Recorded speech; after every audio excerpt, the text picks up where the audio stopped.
Kayak.com, a Booking.com subsidiary, is introducing a new filter today, allowing customers to choose the type of aircraft they wish to fly on. This follows the grounding of Boeing's 737 MAX jets globally. Steve Hafner, the CEO of Kayak, joins us here on Post 9. Why was it necessary to do that, and why roll it out today when the 737 MAXs are grounded?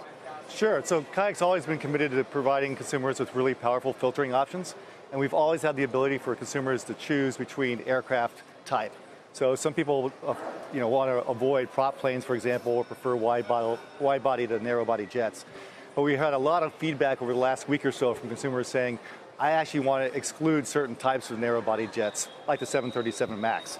So we put 3 engineers against it for a few days, and we launched that today. Are you seeing people using it? Again, now that it's grounded, it seems like it would preclude the need to exclude 737 MAX jets. It's grounded for a temporary basis, right? We think around 2 months. So in the reality, airlines are still planning on flying those planes in the summer. So if you do a search for travel dates in July or August, you will see that equipment type come back in our search results. Okay. Steve, what was the impact that you saw on completed bookings as this issue arose? And maybe did you see it back off once the MAX 8 and 9, I guess, were grounded? We didn't see an actual decline in bookings. We actually saw more search activity going on as people were trying to make plane changes, right, with the disruption of airlines taking these planes out of service. In reality, the 737 MAX isn't that widespread in the U.S. Globally, there's 21,000 planes flying. Only around 370 of them, or less than 3%, are the 737 MAXs. So it's not that much of a disruption, but people want security and comfort when they fly. Is this as granular as we can get, or what are the other possibilities here down the road, separate from aviation security and airworthiness, that you could help people screen out?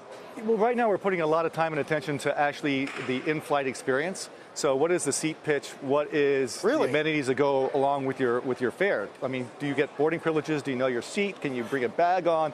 All kinds of this kind of stuff. And do you find that people use it? I mean, when you go through those details, I've seen before, I want to exclude prop planes. I don't want to fly a prop plane.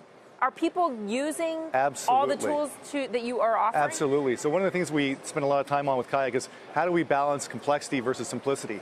And we wouldn't have those filters on Kayak if they weren't being used. And we have over 8 million people who use Kayak every day for looking for flight information. And even if a small percentage use that stuff, it's tens of thousands of people. Do you expect to see a hit to Boeing overall because of the questions over these 737 MAXs, that the flying public generally may not be as educated about the differences in the models? Will Boeing take a hit because you can exclude these aircraft? I would expect so. I mean, the 737 MAX is a wonderful plane if they get these issues sorted out. It's got, it's more fuel efficient, it's got greater comfort for passengers, longer range. And Boeing has 3,800 orders for this plane. So there's only 370 out there today, but it's 25 to 30% of their future capacity. And they're still producing 52 of them a month.